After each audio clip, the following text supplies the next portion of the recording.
Happy Friday. We're back. Welcome to Valley Vision. I'm Abby Alonso, Joe Mitchell. We're in here in Cards and Culture. We were here less than, do the math, quick math. What time did we get out of here?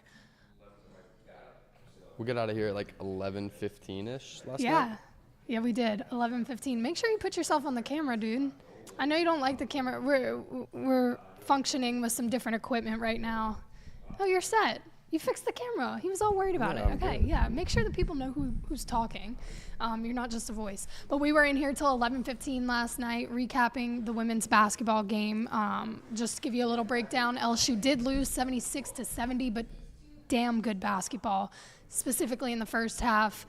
Quick summary, got off to a hot start. Aneesah Morrow had 2 threes, 10 points, I think, in the first quarter, a couple rebounds, a huge block, then kind of just got stopped up, didn't see too much more from her. Angel Reese, the offense was rolling, and then the momentum kind of died down a little bit towards the end of the second quarter.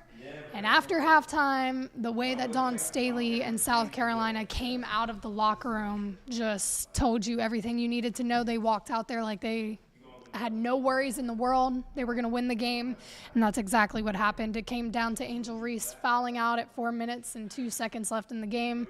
Aaliyah Del Rosario came in, and it just wasn't enough for LSU to pull out a win. So they go down. That's their third loss of the season. Got to bounce back. But again, this is a number one undefeated Dawn Staley team who was in the Final Four last year, who lost to Iowa. Had they won, they'd matched up with LSU in the national championship. And to be honest with you, I don't know that LSU has rings on their fingers this year if South Carolina is the team in the national championship with them. Not to take anything away from LSU, but they have a damn good program over there. So props to the girls for putting up a fight. They played really, really good basketball. I know there's a few things that they were not quite satisfied with, and there are questions about depth, of course. We talked about that before the game. It showed itself in the game. But if you want more of a breakdown and a full reaction and analysis of where the team goes, what the future looks like for that team, we did an awesome recap last night. Like I said, we were here till 11:15, got it out right after the game. Anthony Renato joined us on the couch to have fun. We hung out. It wasn't too serious. But if you want a good breakdown, go check that out. That's on our YouTube channel from last night. Also, Angel Reese was named to the Katrina McClain Award Midseason Top 10 Watchlist as one of the best power forwards in the nation. She averages a double-double right now. She did not have one last night. Had she not fouled out, I think she would have, because going into the fourth quarter, she already had pretty close numbers. But rightfully so, she should be probably one of the finalists for that. Again, top 10 on the on the top 10 watch list. Will probably be one of the finalists, if not the winner of that one. She's an incredible player. We already knew that. Okay, gymnastics. They are coming off a huge upset win over Kentucky last Friday. Beautiful performances from the whole team. Lots of confidence, lots of progress throughout the first couple weeks. Hailey Bryant had a 10 on, was it bars? Bars. Mikaylah Johnson had a 10 on floor. Speaking of Kaya, if you're a fan of LSU gymnastics, check out our interview with Kaya. We went to the gymnastics facility this past week and got to sit down with her. No, we didn't do any gymnastics, because she is coming off of a season-ending Achilles tear last year. We weren't going to try anything, and maybe not just for her sake, but for my sake too. But it is a really great interview. You learn a lot about Kaya, her journey, what it was like to score a 10 against the same team she tore her Achilles against last year, her leadership role now, what she wants to do in the future. You might be seeing her on some more Valley Vision stuff, because we found out she's interested in sports reporting. But check out that interview. It was really good content piece. And if you like that kind of stuff, subscribe to the channel, because not only do we do 3 shows or 3 live shows a week, we make content with the athletes, and we get their stories, and we're talking to them off the court, off the field, off the floor, whatever you want to call it. We're all over the place. We like connecting with you guys. We do the vlogs during football season. I think we're bringing those back during baseball season. But we're fans, just shooting the shit with other fans. And the more subscribers we get, the more shares, the more likes, the more content we can make and the more opportunity we have to connect with you guys and to connect with the athletes and hopefully down the line connect the both of you. But back to gymnastics, Jay Clark in his press conference. So tonight, they're coming off that big win. Tonight they play. They match up. They meet with number 9 Missouri. LSU is ranked 3rd in the nation right now. This is their first conference road meet. And Jay Clark talked about, we're focused on improving our performances every week. Every week we want to get better. We want to progress. We want to maintain a mindset of being intense and focused. And last week was a great confidence booster. We're not going to take credit away from that, but it's all about what happens next. So you hear coaches talk about that all the time. You come off a big win like that, an upset win. You have a beautiful night. It's a packed PMAC. That was last week. It doesn't matter anymore. This is a conference meet. You've got to lock in and focus, and they seem to be, even when we talk to Kaya, they're very focused and feel really good about this season. They've got big goals to make it to the Final Four, which is in New Orleans. Kaya let us know that that's been something on their kind of they're eyeing, because how cool would it be to go to the Final Four in New Orleans? So they've got big goals. They're right on track if they can continue with the trend that they've had the past couple weeks. Back to football. Y'all thought it died down, huh? No, it didn't. Brian Kelly announced some staff, would you call it promotions, changes? Both work. Both work. Okay, so Joe Sloan and Cortez Hankson will be co-offensive coordinators. So Joe Sloan was named offensive coordinator. Hankson is the co-offensive coordinator. And Slade Nagel will coach special teams and tight ends. He spent 8 seasons. So let me back up. Sloan and Hankson both were already on the staff. They basically just got bumped up. But Nagel is new. He spent 8 seasons at Tulane's. He was an offensive coordinator and a quarterbacks coach. So he joins the staff. Sloan and Hankson are bumped up.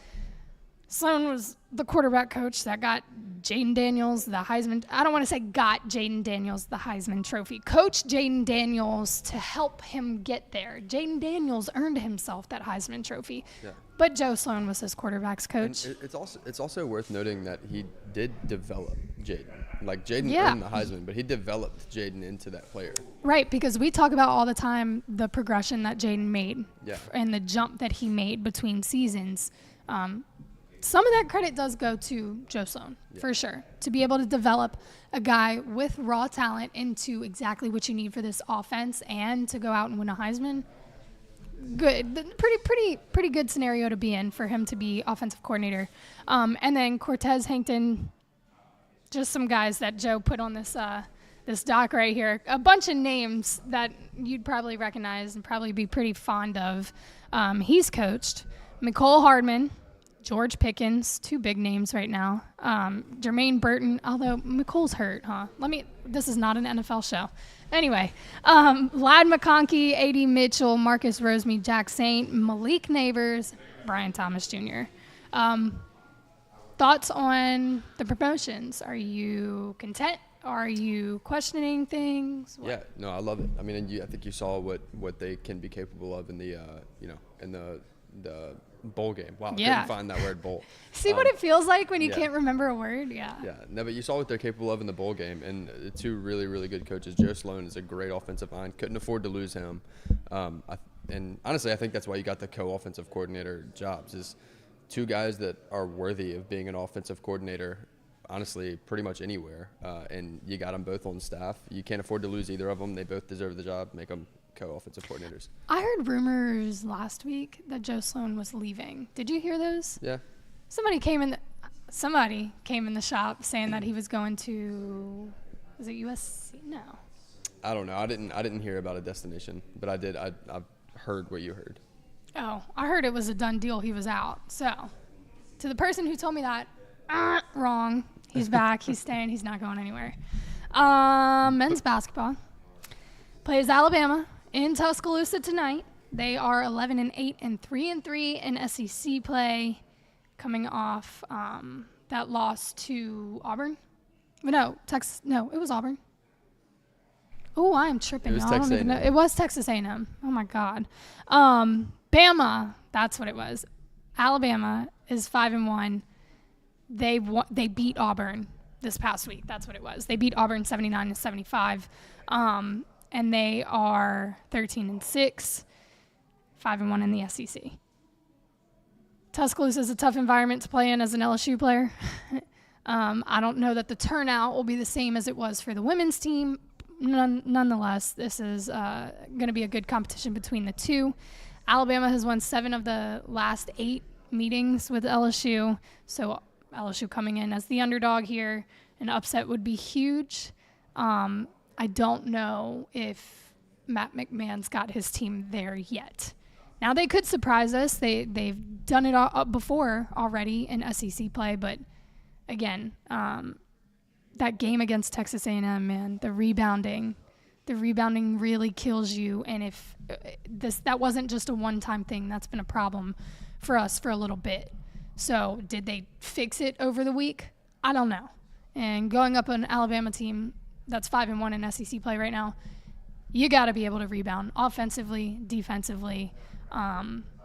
Hopefully they have fine-tuned some things and maybe do pull off an upset and move to 4-3 in SEC play. A little bit of baseball news. Almost baseball season. What, we're 3 weeks out? I'm bad at math if you haven't caught on. Opening day is, I think it's February 16th. Somewhere up in there. Yeah.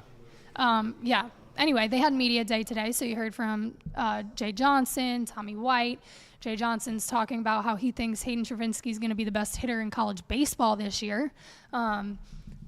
Bold statement, but you've got a guy who kind of has a little bit of a chip on his shoulder, and he's never said that, but given his circumstances and the injury and undrafted, and he's now a leader on this team, and Jay Johnson's coming out, and Jay Johnson's seen a lot of great players. He had quite a few on his team last year. But for him to say, yeah, stone face, like, I think Hayden Travinski's going to be the best hitter in college baseball. Well, hell yeah. You love to hear that. They will be scrimmaging this weekend. So there's a lot of away games, not many events to be at. You can always go watch baseball at the box. It's free. They scrimmaged today at 3:30, and then they'll scrimmage at 1 tomorrow and Sunday. So make sure you go check out the baseball team. They are ramping up, and it's go time. Chasing ring number 2 for Jay Johnson with the Tigers, and he is fully intending on getting back to Omaha. They reloaded.